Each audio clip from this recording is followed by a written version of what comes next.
Hello guys and welcome back to another video on my channel. Now today is another episode of LTFC Weekly. If you guys do not know what LTFC Weekly is, basically I cover everything to do with Luton and the Championship over the last 7 days. But recently I've been making these videos more topical. So I'll be talking about a certain topic and giving you guys my thoughts about that topic. But before I discuss today's topic, can we drop a like on today's video? Can we hit 80 likes? Comment below your thoughts about my topic, which I'm going to talk about in this video.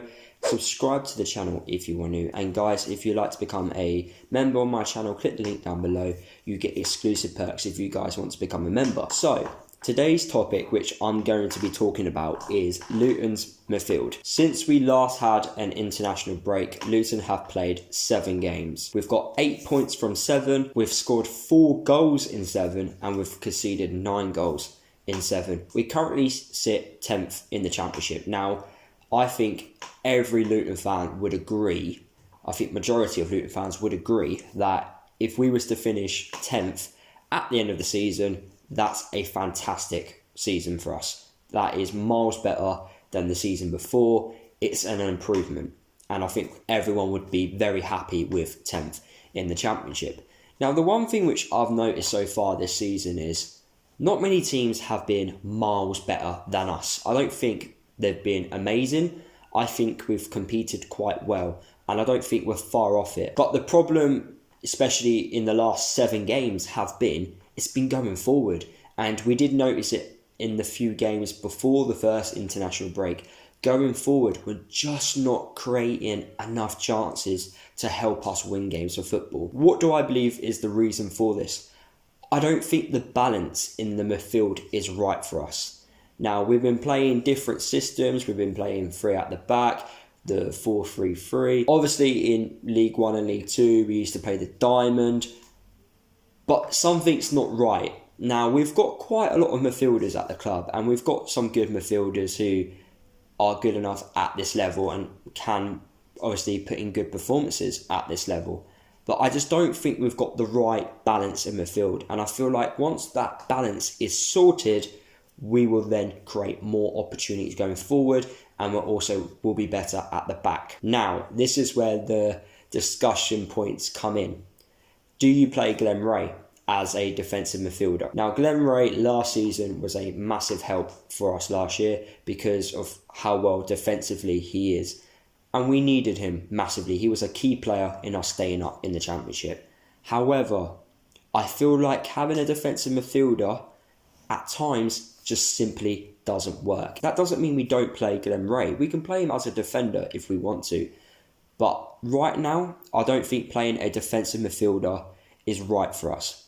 Now, the system which I believe is the best system for Luton is the 4-2-3-1. Now, a lot of Championship teams play this type of system. It's quite known to Championship clubs to play this system. Now, yes, we can be different, and yes, other teams play different systems. Not every single one play the 4-2-3-1, but it's a system that works and it does get results. And I do believe it will work better for us this season. Now, let's look at the midfield. So we've got plenty of midfielders at the club. You've got Dewsbury-Hall, you've got Pelly, you've got Luke Berry, you've got Joe Morrell, Glenn Ray, Ryan Tunnicliffe, you've got O'Kane, you've got Elliot Lee, you've got George Moncur. You know, you've got other players who could possibly play in the midfield. So we've got quite a lot of players at the club who can play in midfield. But what do I believe is our best midfield? The best midfield for Luton, I believe, is Morrell, Pelly Ruddock and Dewsbury-Hall.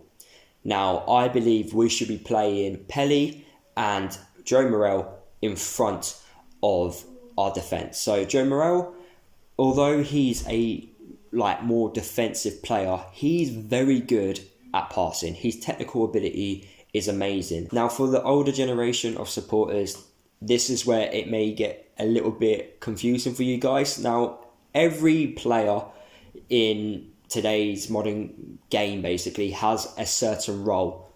So you get the likes of an attacking midfielder, a playmaker, a box-to-box midfielder, a deep line playmaker.